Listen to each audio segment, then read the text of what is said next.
E o nosso quadro Corporações em Foco, sempre um professor trazido aqui, um grande profissional pela FAM-FGV, Fundação Getúlio Vargas, pela FAM aqui de Maceió, e hoje recebendo aqui o professor Laércio Camper, que é especialista em gestão empresarial, MBA em gestão e logística empresarial. Tudo bom, professor? É um prazer estar recebendo o senhor aqui. Tudo bom, é um prazer estar aqui com os ouvintes da CBN Maceió, né? Um prazer estar nessa cidade também, uma cidade lindíssima. É a primeira vez em Maceió? É a primeira vez. Primeira vez? Primeira então vez. Vai ser a primeira de várias, né? Ah, com certeza. Todo mundo que vem a Maceió volta. Isso aí não tem dúvida. Já estou pensando nas minhas férias já. Está quantos dias aqui, professor? Já estou desde segunda-feira. Ah, então uma semana em Maceió já é bom. Exato. O nosso trânsito, que é muito complicado. Não, mas eu achei interessante. Quem vem de São Paulo não pode falar muito complicado. Eu achei interessante, porque eu imaginei que uma cidade praiana ia ficar mais tranquilo. Mas o trânsito é bem agradável, né? Dá para você conversar com os colegas, trocar uma ideia, apreciar a paisagem. O mar tranquiliza, mas o trânsito mostra o nosso caos, né? Pouquinho de caos. Mas, professor, falando então gestão e liderança, eu acho que é bastante interessante, porque todos os professores que vêm aqui eu converso sobre Nordeste, né? Que o Nordeste a gente chama, o Nordeste está bombando, podemos dizer assim, com relação ao crescimento de PIB. Então, a profissionalização também das pessoas, elas têm que acompanhar esse crescimento, né? E é uma da função de vocês aqui, é passar um pouco desse conhecimento, é aprimorar esse profissional. E gestão e liderança são duas coisas que, se a pessoa tiver uma boa liderança com uma gestão técnica, uma gestão competente, acho que ele está completo dentro de uma empresa, né, professor? Sem dúvida, Carlos. O ponto alto aí é liderança e gestão do negócio, né? Então, gestão e liderança do negócio, muitas vezes podem confundir como sendo a gestão e liderança, gestão de pessoas e liderança de equipes. Não é só isso, né? Por que eu falo que não é só isso? Porque as empresas, elas funcionam com pessoas, por pessoas e para pessoas. Então, desse ponto de vista, quando nós falamos de gestão e liderança, nós estamos querendo falar da gestão e liderança de negócios, onde a liderança vai fazer com que as pessoas se entusiasmem, mostrando o norte para onde nós queremos ir, e a gestão, ela vai ajudar a fazer algo bem feito. Então, nós dizemos que o líder, ele é eficaz. Ele faz o que tem que ser feito, o que precisa ser feito. E o gestor, o chefe, ele é eficiente. Ele precisa fazer bem feito o que tem que ser feito. Enquanto que o líder coloca metas, o gestor cumpre as metas. Enquanto que o líder, ele é respeitado, muitas vezes o gestor precisa ser obedecido, né? Então, onde começa aquelas brincadeiras, né? Quem tem chefe é índio, mas na verdade nós temos que separar que o gestor, o gerente, o chefe, nós estamos falando da mesma coisa, é aquele que tem que usar ferramentas de gestão para atender às expectativas, para atender os objetivos estratégicos da empresa. Ele vai fazer aquela máquina andar um pouco mais rápido, sempre azeitada. Exato. Essa máquina. Aproveitar melhor os recursos financeiros, exato, de pessoas, de maquinário, controlar a entrada, controlar a saída, saber exatamente o que precisa ser feito de maneira eficiente. O líder, então, ele pode ser líder não só internamente, mas líder também do seu concorrente, ele ser respeitado como liderança nesse sentido, líder de uma marca, ele pode ser líder em tudo isso, né, professor? Sim. Nós temos exemplos aí, Steve Jobs, Bill Gates, são líderes, né? Onde eles são respeitados, lógico, a concorrência quer eliminá-los, né? Mas eles são líderes e são como um espelho, né? Quando nós falamos em gestão e liderança, nós temos que lembrar que eu tenho um planejamento estratégico, o planejamento tático, o planejamento operacional. Tem um guru da estratégia chamado Peter Senge, e ele fala que antes de ter o planejamento estratégico, eu preciso ter o pensamento estratégico. Esse pensamento estratégico nos leva ao que nós conhecemos como missão e visão das empresas.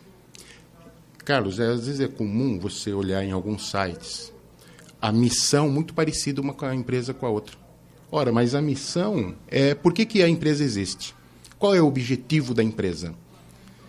Então, é algo individual.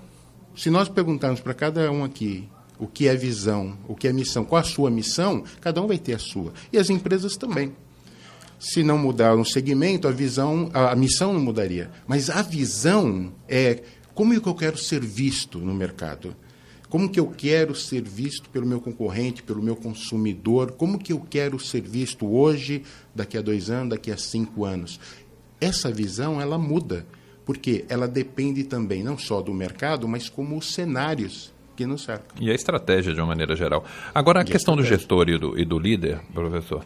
Um líder, ele pode ser fabricado, ele pode ser feito.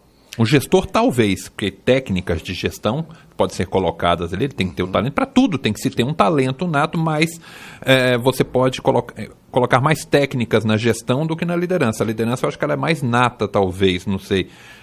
A gente pode fabricar um líder? Olha, a liderança, ela pode ser uma arte ou uma técnica, né?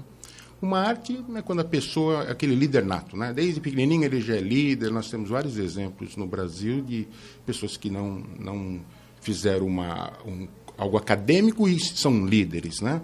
Mas eu tenho um lado onde eu posso ensinar relacionamento interpessoal, habilidades para que uma pessoa ela possa entender e saber como liderar. Um líder, então, pode ser aprimorado. Ele pode ser aprimorado, ele pode ser desenvolvido, né? Às vezes aquela pessoa tímida, né?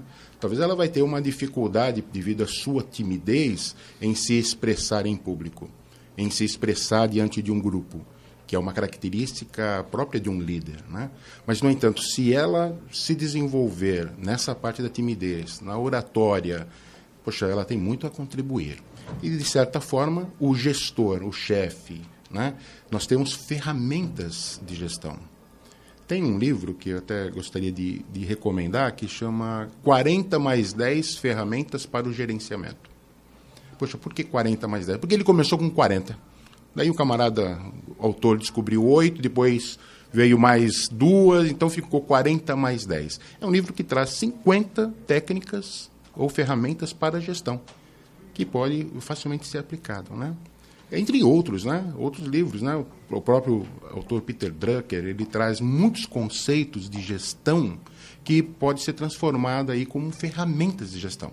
E você veja, Carlos, quando nós falamos em ferramentas, se nós falamos assim, qual a ferramenta de um mecânico? Nós vamos saber, né? Um cauda de roda, tal, um macaco. Quais são as ferramentas de um dentista? Quais são as ferramentas de um arquiteto? Quais são as ferramentas de todas as áreas? Quais são as ferramentas de um gestor? Então, nós temos algumas ferramentas como PDCA, curva ABC, Pareto, diagrama de Ishikawa, enfim, uma série de ferramentas que muitas vezes são utilizadas na área da qualidade, mas que são ferramentas para a gestão. E se o gestor ele estiver alinhado com isso, a chance de sucesso, de entregar algo com eficiência, ela aumenta. Agora, professor, como pode ser identificado? Por exemplo, o senhor talvez até em sala de aula identifique em algumas situações. Como pode ser identificado um perfil de um bom gestor e um perfil de um bom líder? Como que ele pode ser identificado assim? Na convivência ou alguma coisa nesse sentido? O líder, segundo até Peter Drucker, ele é aquele que tem seguidores. Então, eu não construo um líder. Então, nós estamos em sala de aula e falo assim, olha, a partir de hoje, eu sou o líder dessa classe. Bom, eu estou me autonomeando líder, mas não quer dizer que eu vou ter seguidores. Né? Então, eu posso ser um representante da classe. Aí sim, eu posso ser o representante da classe. E o líder ser outro, aquele que é consultado, aquele que é procurado. Então, quando nós observamos um aluno ser bastante procurado, para trocar informações, para dar a sua opinião, quando a opinião dele é dada e o pessoal presta atenção, ele já está apresentando uma característica de líder. O gestor é aquele mais detalhista, mais compenetrado em tá certo ou tá errado, isso, aquilo. Por isso que o gestor ele cobra, né? Ele seria mais questionador. Ele coordena, ele vai lá, enquanto que o líder ele anima, ele incentiva, ele motiva, ele aumenta os motivos das pessoas estarem lá, né? Porque a motivação, cada um tem a sua, né? Eu não consigo motivar você, porque o motivo é seu.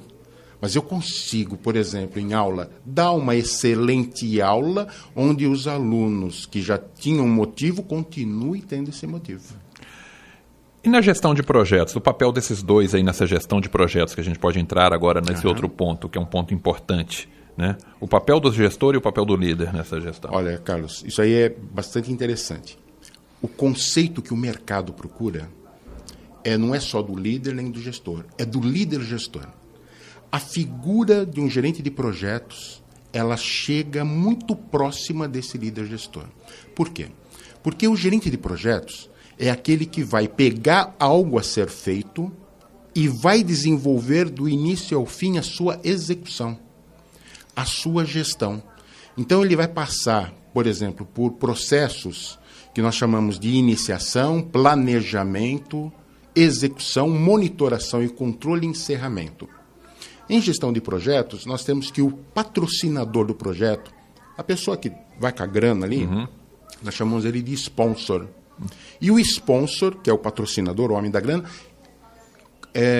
designa um gerente de projeto. A partir que esse gerente de projeto, a partir do momento que ele aceitou desenvolver o projeto, ele vai fazer o quê? Ele vai levantar todas as necessidades para elaborar o projeto, para entregar o projeto dentro do prazo, da qualidade e dos custos estimados.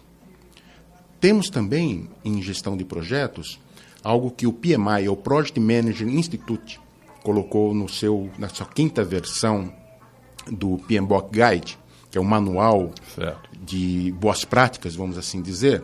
Ele colocou lá um capítulo exclusivo sobre gestão de stakeholder.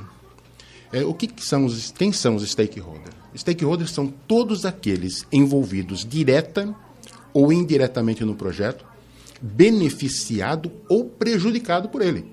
Então, nós podemos ter num projeto, para a comunidade, por exemplo, toda a comunidade sendo beneficiada, né? E eu posso ter um outro bairro, um outro estado se sentindo ameaçado por essa benfeitoria. Vamos dar um exemplo, um projeto de Copa do Mundo em que as pessoas no entorno são retiradas porque ali serão construídas outras coisas. Então, a convivência daquelas pessoas será prejudicada no primeiro momento, eles terão a compensação fora, mas seriam afetadas diretamente. Eles são stakeholders. Dentro desse projeto. Dentro desse projeto. Que eles poderão ser beneficiados ou prejudicados. Numa empresa, se eu tenho um projeto de lançar um novo produto ou um novo serviço, o meu concorrente é um stakeholder. Né? Ele vai ser afetado. Vai ser afetado. Direto ou indiretamente ali. Alguns falam assim, bom, então stakeholders são pessoas. Olha, stakeholders podem ser pessoas, podem ser departamentos, podem ser segmentos, até setores. Mas é lógico que como nós vamos tratar com pessoas, precisamos ter o nome das pessoas. Então, gestão de stakeholder é igual a gestão de pessoas? Não. Gestão de pessoas nós praticamos na gestão de equipes, com a nossa equipe. Né? Gestão de stakeholder é gestão de expectativa. Então, em cima disso, na hora de eu fazer uma análise do meu stakeholder... Uma pesquisa de mercado, alguma coisa nesse sentido. Envolve para o gerente de projeto até mesmo uma entrevista.